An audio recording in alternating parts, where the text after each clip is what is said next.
Sir మీరన్నారు దోపిడీకి గురయ్యే వాళ్ళు, దోపిడీ చేసే ఒక వర్గం ఎప్పుడు గూడా ఏదో ఒక ఎజెండాతోని రకరకాలుగా వాళ్ళని హింసిస్తూ ఉంటారన్నారు. అయితే ఇప్పుడు ఈ దోపిడీ గురయ్యే వాళ్ళు బయటపడడానికి ఇంకా వేరే మార్గం ఏమీ లేదంటారా? మీరు అడిగిన ప్రశ్నలో 2 ప్రశ్నలు ఉన్నాయి. ఒకటి బ్రిటిష్ వాళ్ళతోని ఒకటి పోల్చారు. హ్మ్. హ్మ్. తర్వాత ఇప్పుడు దోపిడీకి సంబంధించినటువంటి ప్రశ్నలు. వీటి రెండిటికి సంబంధించి నేను దగ్గరగా సారూప్యత ఉంది. నేను ఆ విషయాన్ని చెప్తాను. హ్మ్.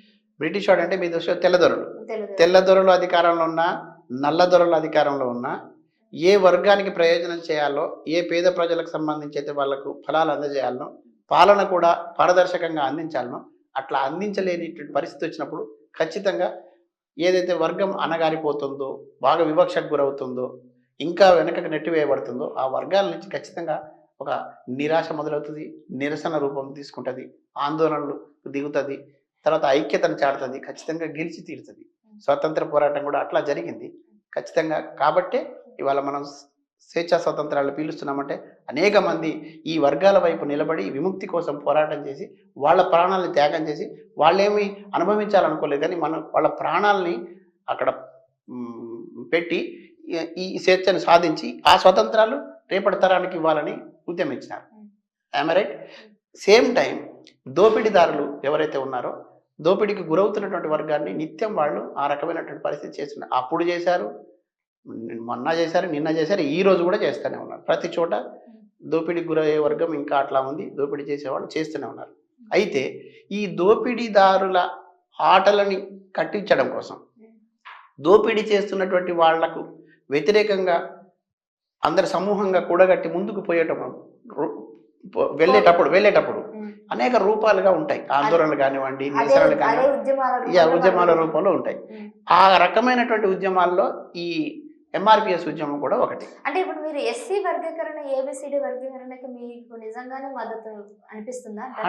100కి 100% ఎంఆర్పిఎస్ మందకృష్ణ మాదిగ చేస్తున్నది న్యాయమైన పోరాటం, అడుగుతున్నది న్యాయమైన డిమాండు. ఎంఆర్పిఎస్ తర్వాత మాదిగ జాతి, మాదిగతో పాటు ఉన్న 58 ఉపకులాలది న్యాయమైన కోరిక. ఈ న్యాయమైనటువంటి డిమాండ్ను తీసుకొని ముందుకు పోతున్నటువంటి సందర్భం లోపల ఆటంకాలు ఎదురైనప్పుడు ఈ సమస్య పరిష్కారం కాకపోతే ఈ మాదిగ 58 కులాలు నష్టపోయే ప్రమాదం ఉంది. కాబట్టి ఈ 58 కులాలు ఇప్పటికే ఏండ్ల తరబడి వివక్షకు గురై, తర్వాత అన్యాయానికి గురై, అనేక అవకాశాలను కోల్పోయి ఇప్పటికీ ఇంకా వెనుకబడే ఉన్నారు. కాబట్టి ఇప్పుడు కూడా ఒక అవకాశం వచ్చినప్పుడు వాళ్ళు న్యాయం కోసం పోరాడుతున్నప్పుడు, న్యాయం జరగట్లేదు అనేటువంటి సందర్భం వచ్చినప్పుడు, ఎవరో ఒకరు వచ్చి ఆటంకాలు కలిగిస్తున్నప్పుడు ఈ రేపటి తరం కూడా నష్టపోయే ప్రమాదం ఉంటుంది కదా. కాబట్టి దీన్ని నివారించడం కోసం ప్రయత్నం జరగాలి. అందుకే నేను అడుగుతున్నా, నేను నిలబడ్డాను, ప్రజాస్వామికవాదిని కూడా అడుగుతా ఉన్నా. ఖచ్చితంగా ఒక న్యాయమైన డిమాండ్ వైపు మనం నిలబడాలి కదా. న్యాయమైన డిమాండ్ వైపు మనం మాట్లాడాలి కదా. అక్కడ న్యాయం ఉందనే విషయాన్ని మనం గ్రహించి విజ్ఞానవంతులుగా, ఆలోచన పరులుగా చూస్తున్నాం కదా. చూస్తూ ఊరుకోవడం ఎంతవరకు సమంజసం? ఇది ఇక్కడ మనం ఆలోచించాల్సింది ఏ వర్గానికి మనం వ్యతిరేకం కాదు, కులాలకు సంబంధం లేదు. మన కులాలు, మతాలు, ప్రాంతాలకు అన్నిటికీ అతీతంగా మనం ముందుగా మనుషులం, మానవత్వం కలిగినటువంటి మనుషులం. మానవీయ కోణం నుంచి చూడాల్సిన అవసరం ఉంది. తర్వాత సమస్య పరిష్కారానికి మనకు అవకాశం ఉన్నప్పుడు ఏమాత్రం చేయగలనా చేయాలి, లేదంటే ఒక మాట సాయమైనా మనం చేయాలి. అవునా కదా? కాబట్టి ఇవాళ ఈ శక్తులతో పాటు కేవలం మాదిగలు ఒక్కరే పోరాడుతున్నప్పుడు కొంత ఇబ్బంది వస్తే ఇవాళ చాలా వర్గాలు ముందుకు వచ్చినాయి. కానీ కొన్ని వర్గాలు వీటిని అడ్డుకునే ప్రయత్నం కూడా చేస్తున్నాయి. వ్యతిరేకించే వాళ్ళు కూడా కొంతమంది మాదిగ వర్గంలో కొంతమంది ఉన్నారు. మాల వర్గం నుంచి అయితే ఎక్కువ వ్యతిరేకత కూడా కనబడతా ఉంది. ముఖ్యంగా చెప్పాలంటే వివేక్ గారు చాలా కొన్ని కార్యక్రమాలు, సమావేశాలు ఏర్పాటు చేసి వీళ్ళంతా కూడా ఒక రకంగా వీటిని అడ్డుకునే ప్రయత్నం చేస్తున్నారని వీళ్ళ ఆరోపణ. అంటే మాల వర్గానికి నిజంగానే నష్టం జరుగుతుందంటారా ఒక ఏబిసిడి వర్గీకరణ కానీ జరిగితే?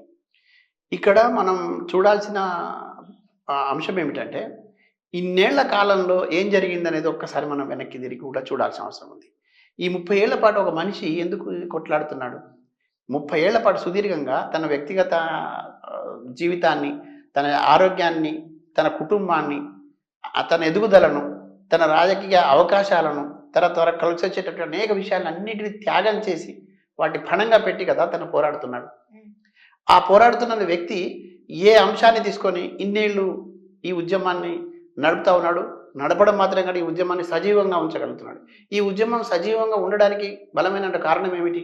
ఈ అన్నిటి అంశాలను కూడా మనం పరిశీలించాలి. తర్వాత ఎక్కడ లోపం జరుగుతుంది, ఎవరు అడ్డుకుంటున్నారనే విషయం కూడా 30 ఏళ్ల కాలంగా చూస్తూ వస్తున్నప్పుడు చివరిగా ఇక్కడ మనం చాలా క్లియర్గా చెప్పుకోవాలి. రాజ్యాంగాన్ని గౌరవించకుండా డాక్టర్ బాబాసాహెబ్ అంబేద్కర్ ఆలోచన పరులమని చెప్పేవాళ్ళు, ఆయన ఆయన ఆలోచనలో నడుస్తున్నామని చెప్పేవాళ్ళు ఖచ్చితంగా భారత రాజ్యాంగాన్ని ముందు చదవాలి, విషయాలు తెలుసుకోవాలి, తర్వాత రాజ్యాంగాన్ని గౌరవించాలి, రాజ్యాంగ విలువలకు కట్టుబడి ఉండాల్సిన అవసరం ఉన్నది.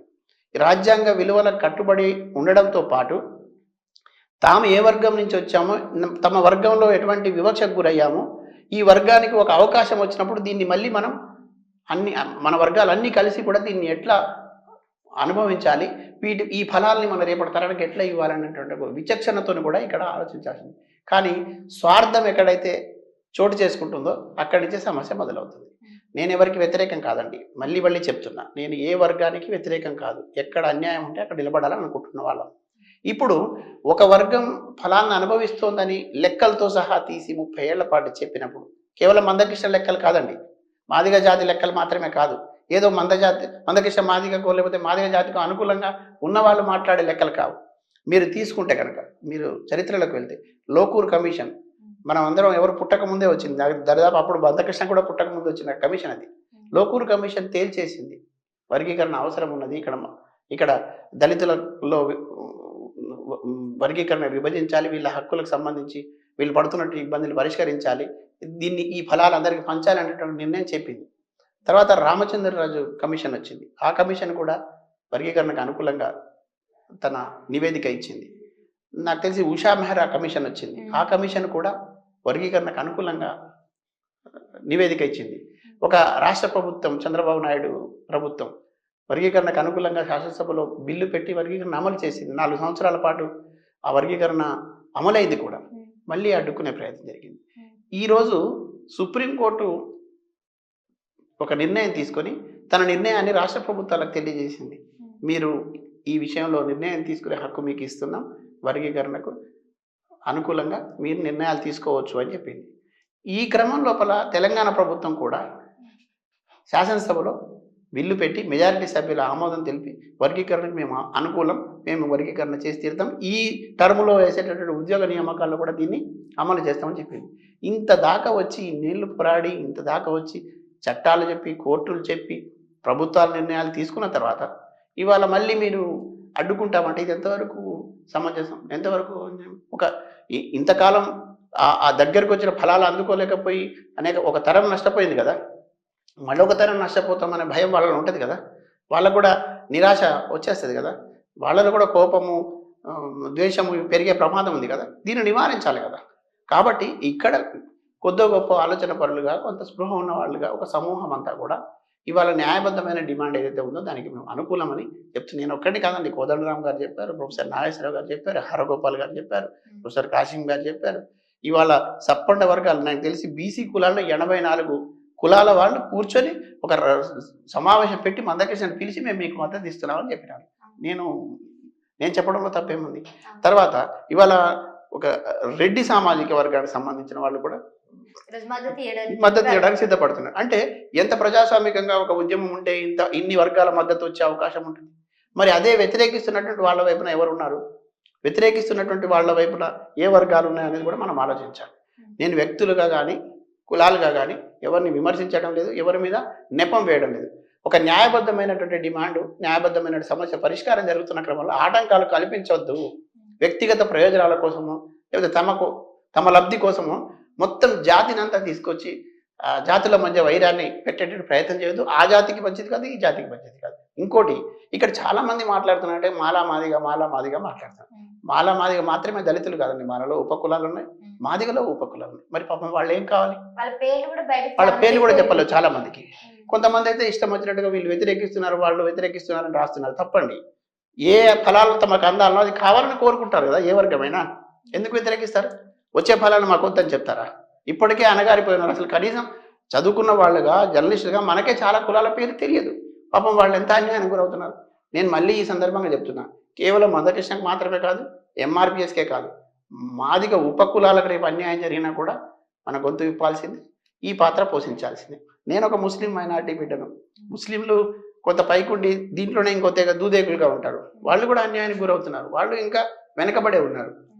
రేపు ఆ వర్గానికి అన్యాయం జరిగితే ఒకవేళ నిజంగా ముస్లిం సమాజమే వచ్చిన ఫలాన్ని అనుభవిస్తుంది అనుకోండి, నేను ఖచ్చితంగా ఆ దూదేకల వైపున నిలబడతాను. ఫకీర్లకు సంబంధించినటువంటి సామాజిక వర్గం దీంట్లోనే ఉంటుంది. అందరూ ముస్లిం కమ్యూనిటీనే, కానీ ఇట్లా కొన్ని తెగలు ఎస్ వాళ్ళ వైపు కూడా నిలబడతాను, ఖచ్చితంగా నిలబడతాను. నా దృక్పథం అది. రెండోది, నేను అట్లా అనేక ఉద్యమాల నుంచి వచ్చి అనేక ఉద్యమాల దగ్గర నుంచి చూసిన వాడుగా ఈసారి ఈ ఉద్యమం కూడా ప్రజాస్వామిక ఉద్యమం కాబట్టి, ప్రజాస్వామిక విలువలతో కూడింది కాబట్టి, నేను ఒక సామాజిక బాధ్యత కలిగిన వాడిని కాబట్టి, స్పృహ కలిగిన వాడిని కాబట్టి నేను వెళ్తున్నా. వ్యక్తిగతంగా నాకు ఏమైనా ఉండవచ్చు కాక